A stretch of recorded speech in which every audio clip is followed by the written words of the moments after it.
గ్రామ పంచాయతీ ఎన్నికల నామినేషన్ల నేపథ్యంలో నల్గొండ జిల్లా పెద్దవూర మండలం పెద్దగూడెం క్లస్టర్ పరిధిలోని కొత్తలూరు గ్రామంలో ఉద్రిక్తత చోటు చేసుకుంది.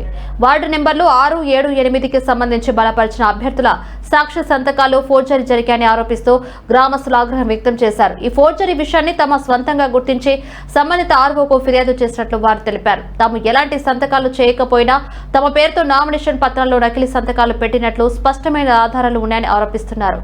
ఈ వ్యవహారంపై ఎన్నికల నిర్వాహకులు తక్షణమే విచారణ చేపట్టాలని వారు డిమాండ్ చేస్తున్నారు. 8వ వార్డు నామినేషన్లో ఒక మైనర్ బాలుని సాక్షి సంతకాన్ని అనుమతించడంపై కూడా ఆర్ఓపై ఆరోపణలు వెల్లువెత్తాయి. ఇక ఎన్నికల నిబంధనలకు విరుద్ధంగా అర్హత లేని వ్యక్తిని సాక్షిగా అంగీకరించడం ఎన్నికల చట్టాలకే భంగం కలిగించదని గ్రామస్తులు తీవ్ర అభ్యంతరం వ్యక్తం చేస్తున్నారు. మరి గ్రామంలో ఈ విషయాల చుట్టూ ఉద్రిక్తత నెలకొనగా పెదవూర మండలం ఎన్నికల శాఖ ఈ అంశంపై స్పష్టత ఇవ్వాలని ప్రజలు కోరుతున్నారు. న్యాయం జరిగే వరకు తమ పోరాటం కొనసాగుతుందని గ్రామస్తులు హెచ్చరిస్తున్నారు.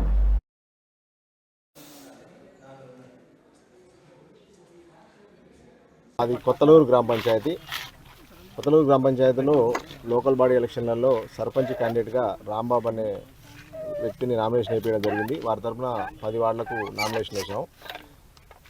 ఎక్స్ పార్టీ అంటే ఎదర పార్టీ వాళ్ళు నామినేషన్ వేసే క్రమంలో 6, 7, 8 వార్డులకు ప్రతిపాదించే వ్యక్తులు లేకున్నా కూడా వారి సంతకాలు ఫోర్జరీ చేసి వారి దొంగ ఆధార్ కార్డులతో వాళ్ళని ప్రతిపాదించడం జరిగింది.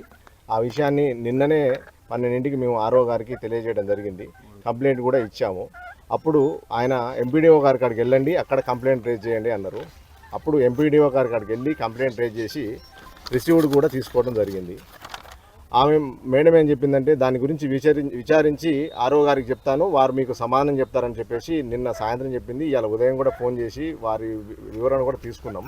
మళ్ళీ వచ్చి ఆర్ఓ గారిని కలిస్తే ఇప్పుడు మీరు ఎవరైతే ఫ్రాడ్ సంతకాలు చేయలేదని అంటున్నారో ఆ ప్రతిపాదించిన వ్యక్తులు ఎవరైతే ఉన్నారో వాళ్ళని తీసుకొని రండి, వాళ్ళ వాయిస్ నాకు ఇప్పియండి, వాళ్ళతో రిటర్న్ కంప్లైంట్ ఇవ్వండి, నేను ఎమ్మటే వారిని డిబార్ చేస్తాను అది ఇదని చెప్పేసి మాట్లాడితే 10 నిమిషాల్లో తీసుకొచ్చి వారి ముందర ఉంచితే ఇప్పుడు ఏమంటున్నట్టే నాది నిన్న సాయంత్రం 5 గంటల వరకే నా పర్మిషన్ అయిపోయింది, నా అధికారాలు అయిపోయినాయి, ఇప్పుడు ఏమున్నా కూడా ఆర్డీఓ గారిని కలవండి అని మాత్రమే చెప్తున్నాడు. మరి ఆ విషయం నిన్నెందుకు చెప్పలేదు సార్ అని అంటే ఆయన నీళ్లు నవ్వుతున్నాడు. పరిస్థితి మాకేం అర్థం కావట్లేదు.